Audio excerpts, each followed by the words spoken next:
We've been able to eliminate or reduce to the barest minimum, but according to them, it's still prevalent in our communities. And as chiefs who are in every community, I think they should come back to us and ask us for our support, our leadership, to ensure that these harmful practices are eliminated from our community.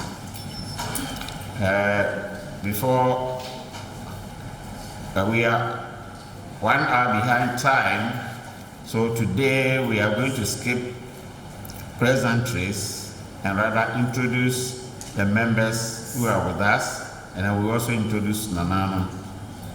Apart from this engagement, when we finish, I will also engage Nanano on, we have a team of medical doctors or a medical team of, they call themselves science, and they will want to have an engagement with us for a short period. Number 3, sanitation day was launched last Saturday, and I need to brief Nanano and then ask Nanano for their commitment to lead the crusade. The 4th one will be court order to enter the name of one of the chiefs into the National Register of Chiefs. And finally, our airline on chief list is also ready. So we're going to mention all these things. Each one of them will not take us more than 5 minutes. I mean the additional ones. So, Nananam, we don't have the full membership here because I understand Volta region, they are having another engagement in the Volta region, and some of the other regions too, we have similar engagements. That is why our numbers here should be around 50. Ordinarily, we should be about 80. So, but I think 50 is quite substantial. And so we'll have the engagement and go back to our respective communities, meet our traditional council, regional houses of chiefs to engage Nanano on the elimination of teenage pregnancy, teenage marriages, and the female genital mutilation. Nananom, on your behalf, I wish to welcome the team. So, Registrar, let us first identify them, but we had wished that the Minister for Local Government should be here. Unfortunately, he has an engagement somewhere. He wanted the Regional Minister for Ashanti to be here. He couldn't make it, and he has asked one of his municipal chief executives also to be with us. So, our revered guests, you are welcome. Another question is the entourage for today's engagements is led by Honorable who is representing the Minister for Local Government, Chieftaincy and Religious Affairs. Honorable is the MC for Session South in the Adana West District. We also have Dr. Fred Kocha, who is a country representative of the United Nations Population Fund. That is UNFPA. Let us please know them.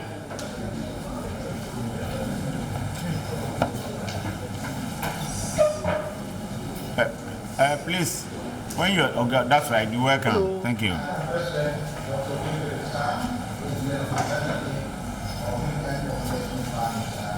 Thank you.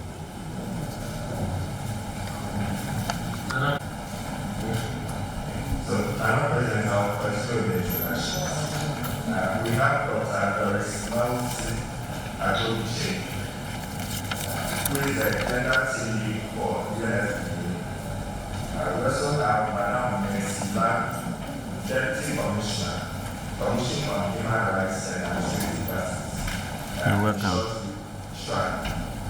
We have Nana Ajua Arindo, CEO of Abba Development Foundation. We also have Victoria Amanda Silva. She is a principal state attorney, an analyst and crime and criminality of the National Center for Coordination on Early Warning and Response Mechanism. And that office is under the Office of the Attorney General and Ministry of Health. So, our President, this is the end. Thank you. Okay, thank you very much. As Nana said earlier, the sector minister and the regional minister would have loved to be here, but due to an equal importance program that were being given to them, they couldn't make it up, and I was made to represent them. I am Honorable Ebansamo Shumesi, Municipal Chief Executive for Session South Municipal, Aguna. Nana President, it is with great respect and appreciation that I stand before you today at this important workshop for members of the National House of Chiefs on sexual and gender-based violence, including child marriage, with support from our partners, the United Nations Population Fund, UNFPA. We gather here as custodians of culture, tradition, and community leadership to address some of the most urgent issues affecting our society: sexual and gender-based violence and child marriage. These issues impact us negatively, especially on our children's right to safety, education, and prosperous future. The National House of Chiefs, under Article 2715 of the Constitution, is entrusted with a mandate to evaluate traditional customs and usages, eliminating those that are outdated and socially harmful, while also fulfilling other functions. Nana President, Ghana has policies and laws aimed at preventing child marriage and other forms of gender-based violence. However, although Ghana's child marriage is moderate compared to the regional average for sub-Saharan Africa, the practice persists, with some traditional leaders implicated as offenders. It is complex change requiring shared responsibilities and the involvement of various stakeholders, especially traditional leaders who are custodians of the culture and customs with a constitutional mandate to eliminate outmoded and socially harmful practices.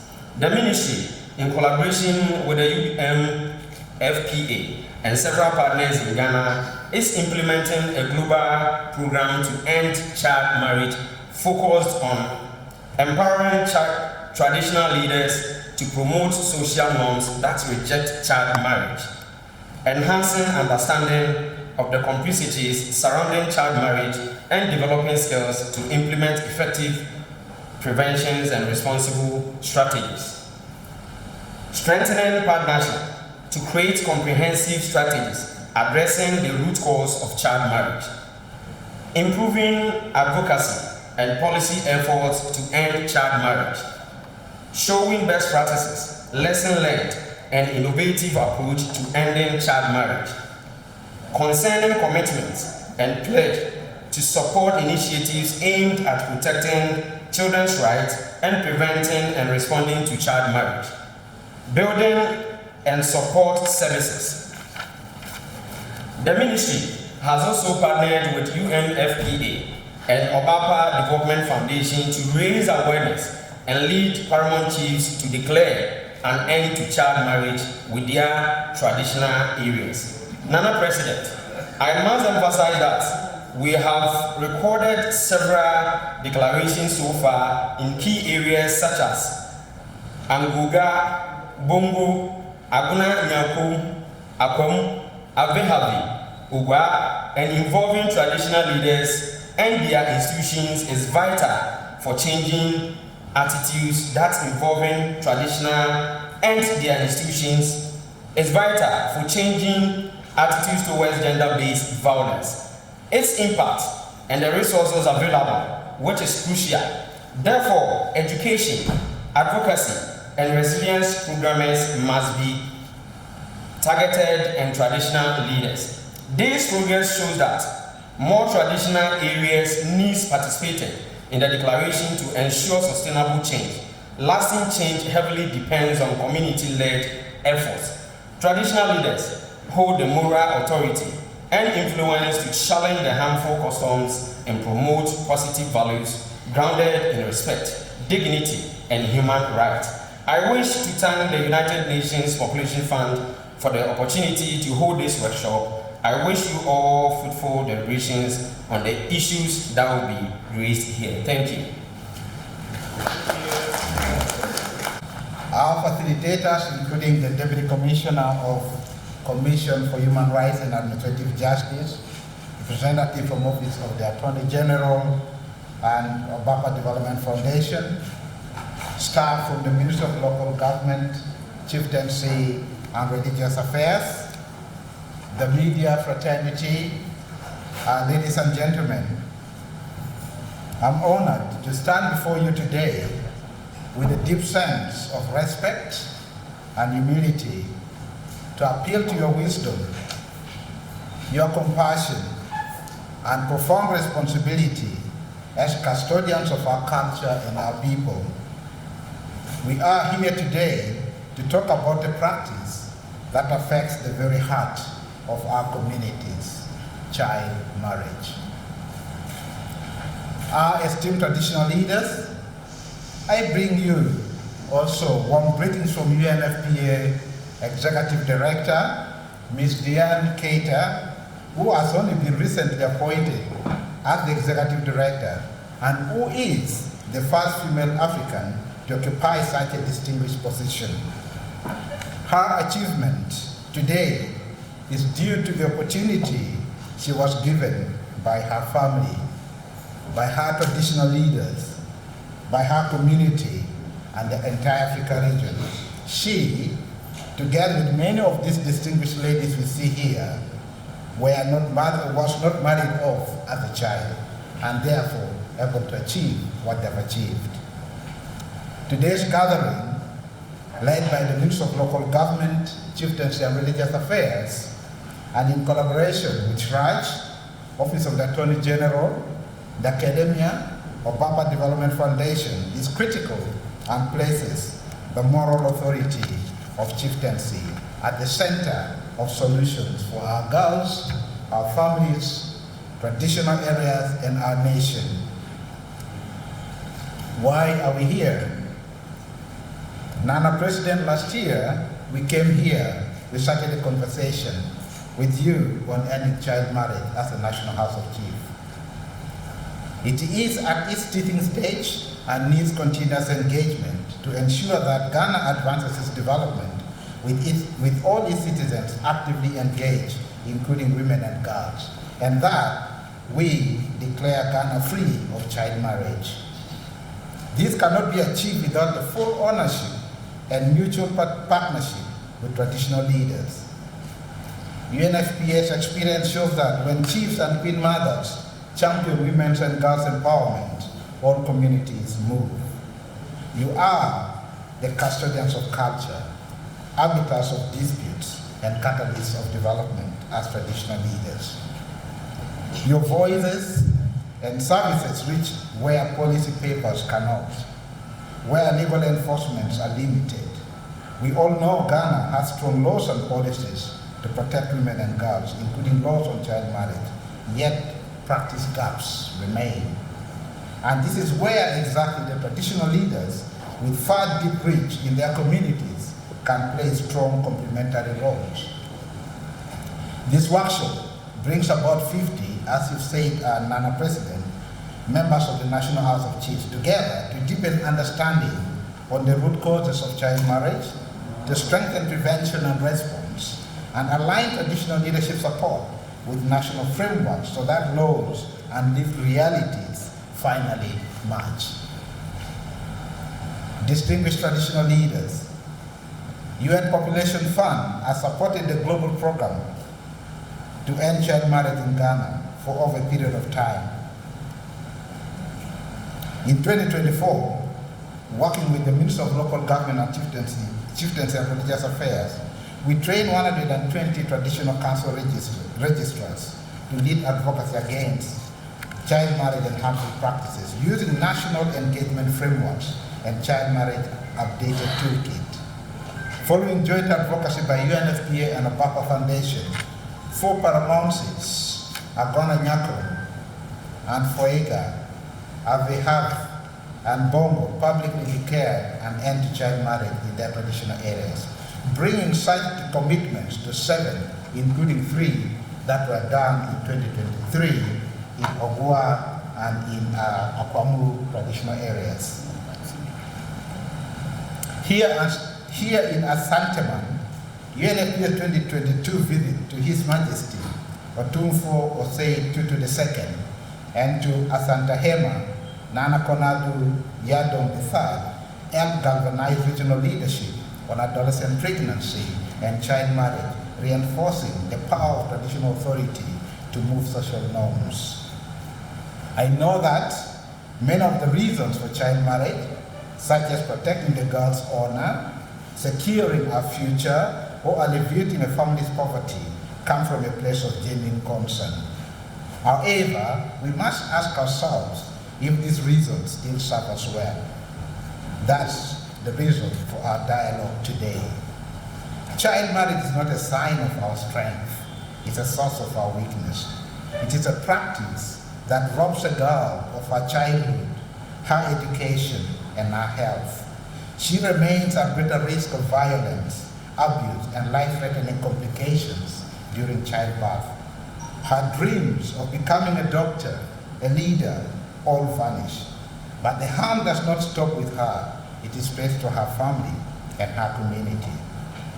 When a girl's education is cut short, she cannot contribute her full potential to her family's well-being or our community's development. That community denies itself of bright minds, their hard work and economic prosperity that the girls could have brought. Your Royal Highnesses, as leaders and guardians of our heritage, we have a shared interest that grow on the premise that our cultures are founded on the principles of family, community, and the well-being of the next generation. We all cherish that. We want to build that future where girls are not denied their pathways to growth and development of themselves of their families and of their communities. You have the power as traditional leaders to shape our customs and guide our people towards a brighter future.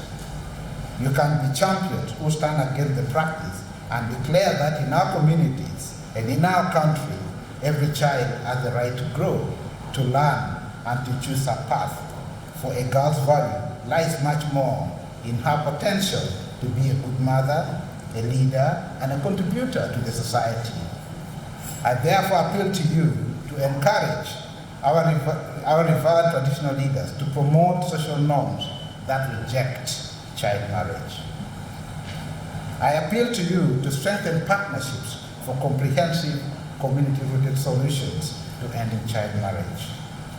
I ask of you to enhance advocacy in line with Ghana's robust legal architecture and child protection frameworks across board, from palace to parliament, in communities and colleges, and with parents and partners.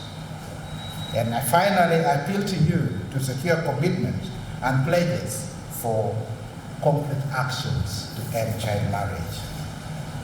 Madam President, finally, and distinguished chiefs, I want to use this opportunity once more to say a big thank you for opening your doors and your arms wide for us to receive us, and always the National House of Chiefs can make history in taking that bold decision to declare end to child marriage and follow up in each traditional area on the campaign of one paramountcy at a time until every place in Ghana is a safe gate and offers safe passage for every girl into responsible adulthood. Your leadership has already shown what is possible. When traditional authority speaks, communities move and girls' futures are open. Let us leave this place with one voice, one plan, and one promise. No girl in Ghana will be married as a child, and every girl will be free to learn, to choose, and to thrive. I thank you very much, Madam President. Thank you very much. Child marriages and related abuses. Now, in short, this is the summary. They say it is part of our culture. And we have closed our ears and eyes and we are encouraging this. There's a lot that a man can do to stop this, even though we have laws and regulations in the country. Now in their domain can stop child marriages. So I'll open the floor for the next 20 minutes for announced comments. Thank you. Committees are not doing what we're supposed to do. But we, the chiefs, appreciate UNFPA's leadership in ending child marriage. We've been doing what we can do. Gender-based violence and improving family health.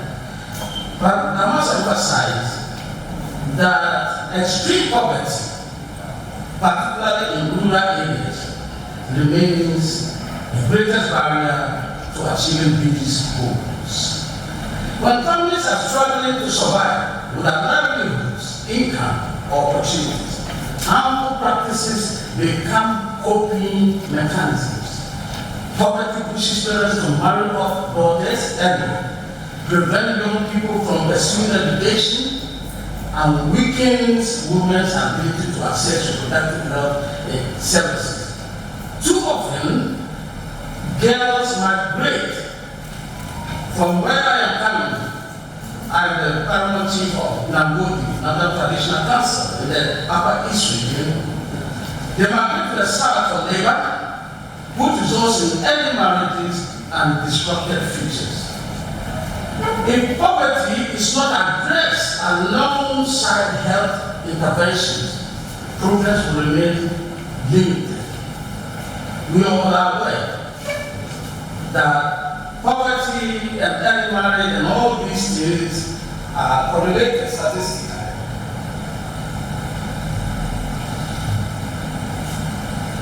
Having made this important appeal. Because for me, I do not believe in excuses. When you give me a job, I must do the job. I am a man of tenacity. And my watchword is that it's not over until it's over. So I am not doing this to give excuse for us to sit on our own. So I want to encourage my colleagues at this stage that appeal to our audience and caring guests. I also want to encourage my colleagues not to underestimate or underrate the subject matter under discussion, but rather to give it the fullest commitment, no matter the difficulties. In so doing, I wish to disabuse a certain misleading argument that is gaining currency. Some people are beginning to water down the seriousness of child marriage by reducing the issue to sex alone. They argue that since today's youth engage in premarital sex at an early age, and since the Constitution permits sexual consent at 16, marriage at that age should also be acceptable. Colleagues, I do not agree. This line of reasoning is flawed. At the age of sexual activity does not necessarily carry burden of childbearing, but marriage does. Marriage is inseparably linked to childbearing and family responsibilities. For successful childbearing, maturity of the female anatomy is very critical. With birth, if you give birth below 20, you are likely to have a problem because the seat of the child you are supposed to bear, the pelvic bones, at the age of 20, that is when it is well established. And so if you become pregnant earlier than that, what happens is that when you are about to give birth, you will face labor difficulty or labor obstruction, what the medics will call dystocia. That will normally need the intervention of the doctors. And you are aware that in most of our communities, we don't even have the doctors. How many of our specialists? So when it happens that way, there's child and maternal mortality. And if you look at the statistics, you will realize that countries like India and Bangladesh and all those places, they are ahead, and it's because they have very poor zones. I just want us to know this critical point so that we take it seriously and don't water it down. That everybody should ensure that we terminate this cancer of premature marriage, early child marriage. With this, I just want to thank my colleagues for giving your ears, and I want to thank my good friend Nana, President, for allowing me the opportunity to express myself. Thank you. Of East. Share a whole country. We can talk with free North East and the friend everybody has said, now come so we don't win the example. We want to be for paying. Now, Mrs. Tabini Papa or that family. I got to see me, collaborate, or share with school and with the SHS. It's not a couple of Kakra. It's Mrs. Taye said, Obemania Kolo of a home ewo, you come home, aid you. Now, my open water cow milk and one mother to school. By then, national final year registration time. It's me quiet, a border of a manana, or yes, a wati, or Beshana, Wagwa. And see, me were on bed 2 weeks to let's say 1 month, information behind or maybe feedback behind. Me sign catch you say me bo asem no so sign chair but me offer one mama in bia but na me hostel na me offer e plan any nkrofo bi Thursday no me bia me da ho na boys bi ba efie no me nso ma kwa wo me nim obia me offer man nkrofo boys e be che me do koi kidnap me at the age of 14 na me go school so nyame ncha de na me nimade so nti classes bi o ha me man ko me jampe nti na ka me we school SHS at the age of 14 years I will be a senior high and technical school I will serve debi so me pacho me go school na me join a cadet me aim me vision ni me mission nyina ne say da chi bia se nyame ya madoma me ba be police officer and I say any security agencies ni bia until we join a cadet and me 2IC second in command me cadet but and say man yes can register until I call off now so issues we nyina see ya kidnap me for 4 days ana minimum for boys and other diver na ko say minya to say bia police station bia na akwai urban areas ndi minya any we bia me kwa report ena minim be bia me fie so nti mantimi an report me case na me dadan no say me kwa private ya be ma boys security ya be kwa guide nti me sha won ma but menya mwa bia ewo that time ema be ma na ye de me man se me ntran fro ewo nyame anim ne nana no anim a metimi aka se papa no be 45 and above ye de me man aware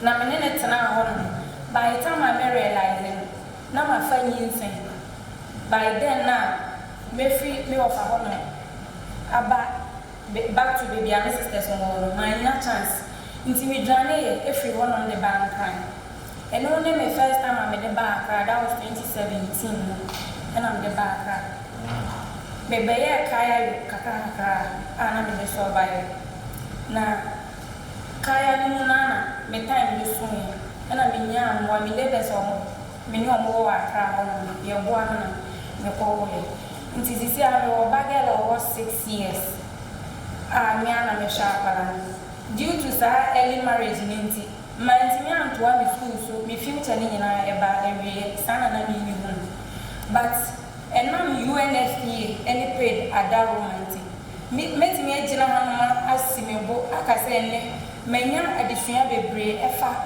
UNFPA any paid on programs ani yakoko ebi ti say chief justice mentorship programs ayako ene ye sure me sani ayeye samna basos ene metimi aye samna aye disi nyama liquid soap after wash any detergents ene metimi ye mi ankasa beading to say bead ya na edi agu omo nsani omo ko ene metimi asa bi ni bi eno ana sisi a me de survive a me wa akra wa me ye nkakra nti me gina nanam anam eda UNFPA fo ase se naka minim se mabra wo atiti apansa but me share wo no mo aboa me ede me aba enim nti medam ase UNFPA medam ase pay sesi a metimi ko global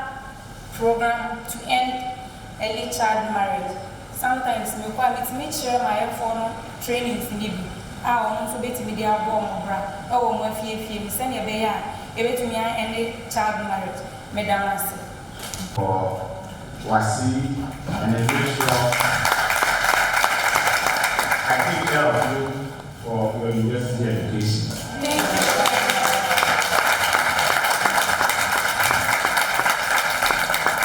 Thank you, ma'am. Much appreciated.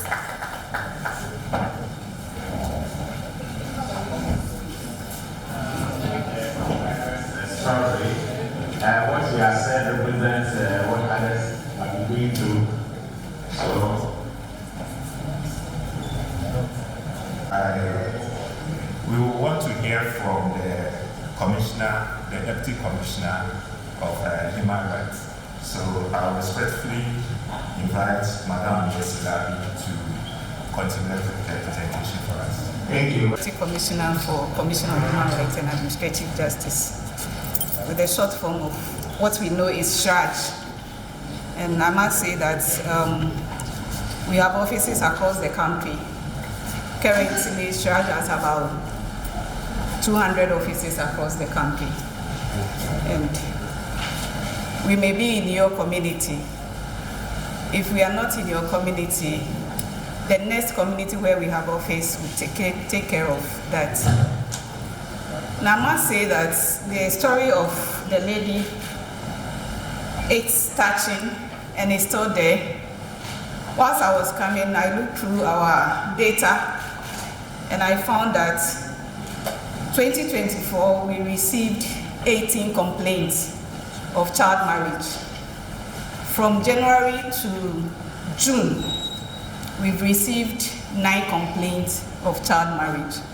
So, Nana President, the issue of child marriage is still present in Ghana. The presentation I'm doing is on gender-based violence. We have to actually understand what is gender. Sometimes we mix gender with sex. So there's difference between gender and sex. Gender is not the same as sex. But one time we are speaking, we say gender. We are referring it to as sex. No. Gender, it's referred to socially constructed differences between women as distinct from sex. Gender refers to socially constructed roles, behaviors, activities, attributes that we've given in a society.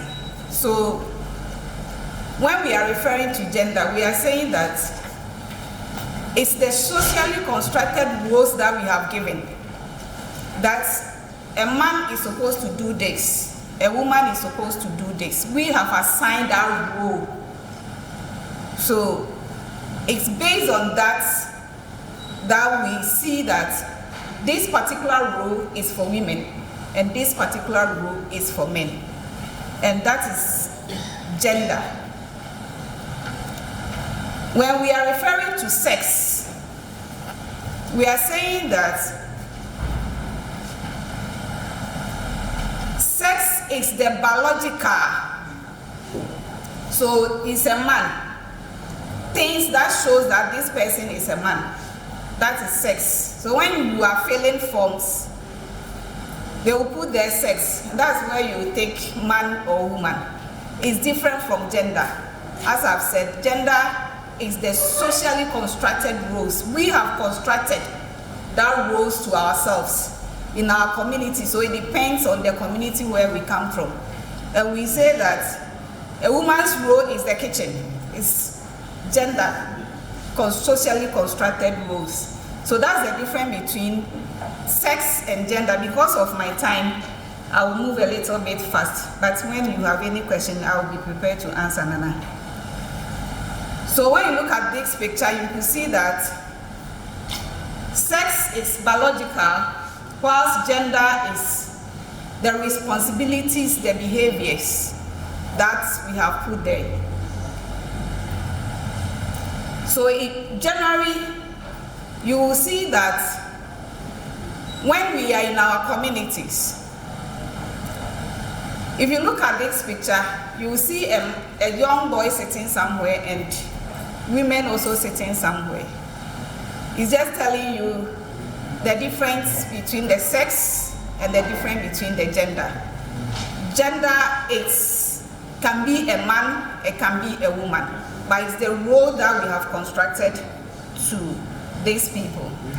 So when you look at this table, the aspect sex is biological and physical, you see it. Gender is social, cultural, or psychological. Example is that we have gender identity. Somebody, because of the role that the person is playing, we will identify that person with that particular thing. Menache,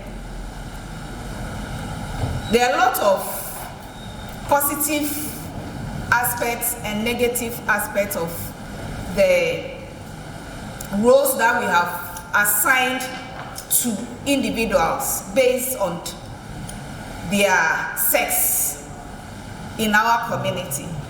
So you can see some positive, we can see some negative implications there.